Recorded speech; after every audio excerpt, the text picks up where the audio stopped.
It's Viltrox 75mm f1.2 lens, a fabulous telephoto bokeh lens for Sony APS-C crop sensor cameras. You heard it right. This lens is f1.2 and designed for crop sensor cameras.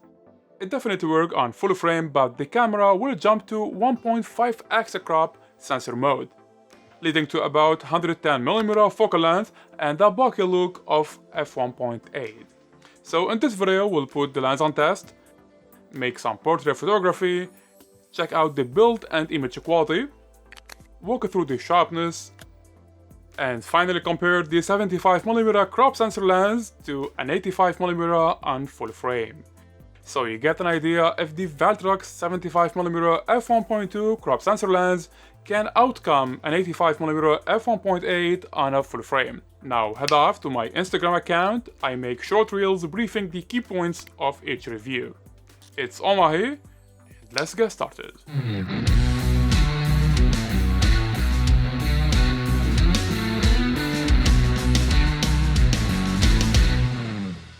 At $549, you get a high solid build quality lens with a premium feel.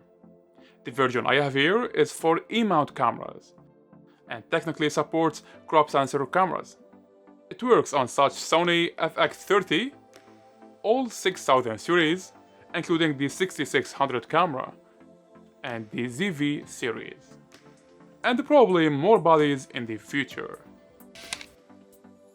When I got the lens in my hand, it definitely feels heavy and comes with a large glass diameter with a 77mm filter thread.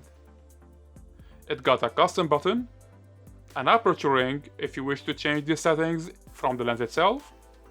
Videographers will prefer that for sure. On the other side, there is an aperture click switch button.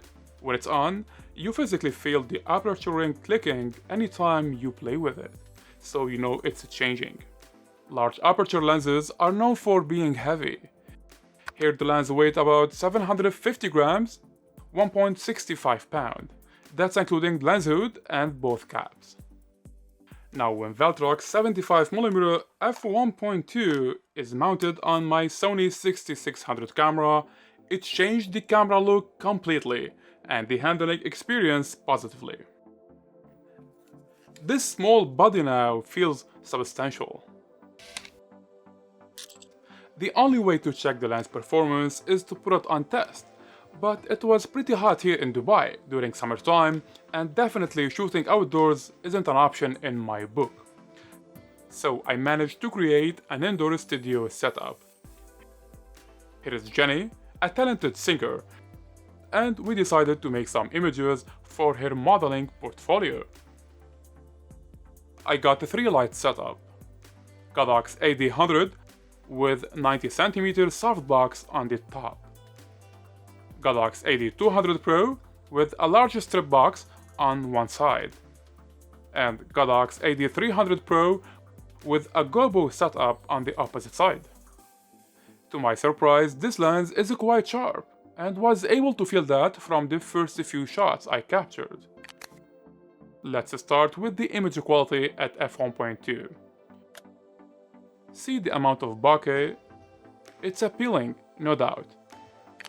Zooming in to what's more important, eye sharpness. Please note, a skin retouching was applied to all these images.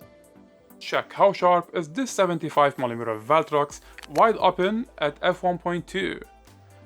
I've never seen, to be honest, an affordable prime lens that sharp at the widest aperture, but here we get the one.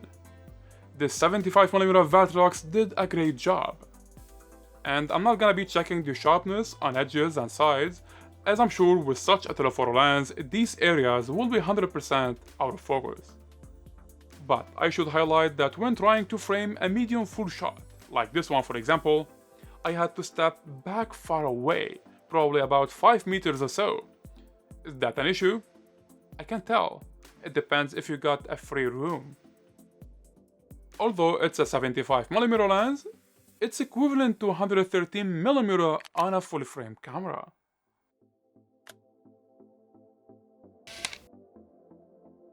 You know this lens is f1.2, But will be there much of a bokeh difference between apertures from f1.2 to f1.8? The following test might offer you an answer. Starting with f1.2, now it's f1.3, this is f1.4, jumping to f1.6, and finally f1.8. I suppose you probably didn't see a difference, and that's probably because it's minimal. So let's get f1.2 image versus f1.8. And here we'll notice a remarkable change. We get f1.2 on the left and f1.8 on the right. When it comes to sharpness, at different apertures, f1.2 is pretty sharp. And f1.4 gets an additional level of sharpness. And obviously, f1.8 tends to be the sharpest aperture among the settings I tested. Again, f1.2 is awesome, you can use it without a problem. In this part of the video, we'll compare Viltrox 75mm on a crop sensor body versus Sony 85mm f1.8 on a full frame body. Both lenses are selling at the same price point.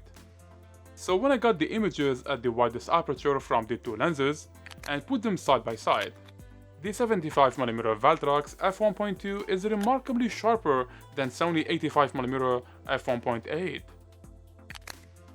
See the eye sharpness. That's a definite sign.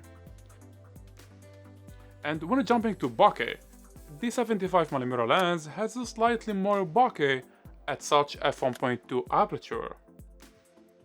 Now at f1.8 with both lenses, Viltrox is significantly sharper than the other 85mm Sony. Check the shoulder details, and that's the eye. It's insane.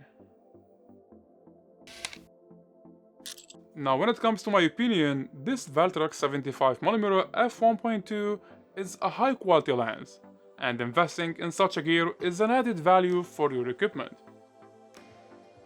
I honestly love this lens and I'm impressed by the image quality, which mattered the most. Let me know guys what do you think, and I hope this video helped in making your decision.